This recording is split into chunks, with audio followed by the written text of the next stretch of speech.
Friends, இந்திய captain Rohit Sharma இந்திய versus Afghanistan ரெண்டு பேருக்கும் இடையான மூன்றாவது T20 மேட்ச்ல இந்திய அணி திகில் வெற்றி பெற்றதுக்கு பிறகு உலகக்கோப்பை குறித்தும் இந்த போட்டியில இந்திய அணி வெற்றி பெற்றது குறித்தும் வெளிப்படையா பேசியிருக்காரு. ஸோ வெற்றிக்கு பிறகு அவர் என்னென்ன விஷயங்கள் பேசியிருக்காரு, உலகக்கோப்பை குறித்து ரோஹித் என்ன பேசியிருக்காரு அப்படிங்கிறத பத்தி தான் இந்த வீடியோல டீட்டெயிலா பார்க்க போறோம். முதல்ல நடந்து முடிஞ்ச இந்திய விசஸ் ஆப்கானிஸ்தான் ரெண்டு பேருக்கும் இடையான மூன்றாவது T20 மேட்ச்ல ரோஹித் சர்மாவுடைய அதிரடி செஞ்சுரி காரணமா இந்திய அணி 20 முடிவுல 4 விக்கெட்ல பிறகு 212 அடிச்சாங்க. பின்னர் கிளம்பினங்க ஆப்கான் அணியும் 212 அடிச்சு டிராப் ஆனாங்க. அதுக்கப்புறம் முதல் சூப்பர் ஓவரில் 2 அணி 16 அடிச்சதுனால இரண்டாவது சூப்பர் ஓவரில் இந்திய அணி முதல்ல பேட்டிங் ஆடி 12 ரன் அடிச்சாங்க. பின்னர் கிளம்பிங்க ஆப்கான் அணி 1 ரன் அடிச்சு 2 விக்கெட் போனதுனால இரண்டாவது சூப்பர் ஓவரில் இந்திய அணி திகில் வெற்றி பெற்றாங்க. இந்த வெற்றிக்கு பிறகு பேசிய இந்தியாவுடைய கேப்டன் ரோஹித் சர்மா, இந்த போட்டியில எங்களுக்கு ரொம்ப பெரிய அழுத்தம் இருந்துச்சு. அதுலேயும் நானும் ரிங்கு சிங்கும் பேட்டிங் ஆடும்போது ஒரு மிகப்பெரிய பார்ட்னர்ஷிப் தேவை அப்படிங்கிற ஒரு நோக்கத்தோட விளையாண்டோம்.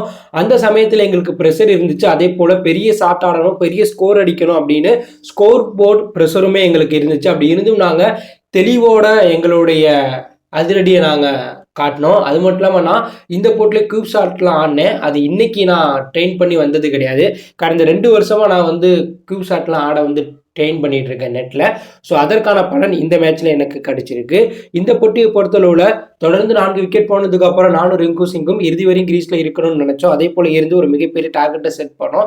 ஆனால் எங்கள் அணியுடைய பவுலர்கள் ஃபீல்டர்கள் களத்தில் கொஞ்சம் செய்த தப்புனால இந்த மேட்ச்சில் ஆப்கான் உள்ள டிரா பண்ணிட்டாங்க. இதை நான் எதிர்பார்க்கவே இல்லை. அது மட்டும் இல்லாமல் இந்த போட்டி 2 சூப்பர் ஓவர் வரையும் போகும்னு நான் நினச்சி கூட பார்க்கல. அது மட்டும் இல்லாமல் நான் இதுக்கு முன்னாடி எப்போ ஒரே போட்டியில் 3 முறை பேட்டிங் ஆடினேன்னு எனக்கே தெரியலை.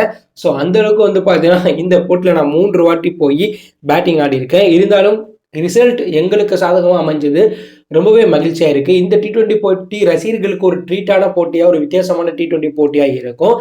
50 ஓவர் உலகக்கோப்பை தோல்விக்கு பிறகு அடுத்தபடியாக T20 உலகக்கோப்பை தொடர் நடக்க போகுது. ஸோ அந்த தொடருக்காக நான் மட்டும் இல்லாமல் எங்கள் அணி தயாராகிட்டு இருக்கோம். இன்னொரு வேர்ல்டு கப்பில் விளையாட நாங்கள் தயாராகிட்டு இருக்கோம். நானும் தயாராகிட்டு இருக்கேன்.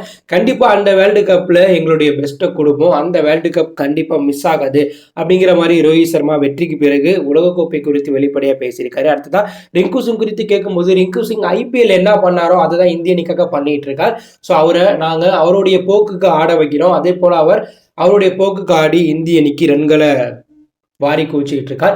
இந்த சீரியஸை பொறுத்தளவில் ஒவ்வொரு போட்டியுமே ஒரு சிறந்த போட்டியாக அமைஞ்சது, ஒரு சிறந்த சீரியஸாகவும் அமைஞ்சிருக்கு. கண்டிப்பாக இந்திய வீரர்கள் அவங்களுடைய பலவீனத்தை இந்த சீரியஸில் அனலைஸ் பண்ணியிருப்பாங்கன்னு நான் நினைக்கிறேன். கண்டிப்பாக உலகக்கோப்பைக்கு ஒரு தரமான அணியை கொண்டு நாங்கள் கிளம்பிடுவோம்னு ரோஹித் சர்மா வெற்றிக்கு பிறகு பேசியிருக்காரு. ஸோ அடுத்த உலகக்கோப்பை மிஸ் ஆகாதுன்னு T20 உலகக்கோப்பை குறித்து ரோஹித் சர்மா பேசியிருக்காரு. இதை பற்றி நீங்கள் என்ன நினைக்கிறீங்க? அப்படி இருக்க கருத்தை கமெண்ட்ல லீவ் பண்ணுங்கள்.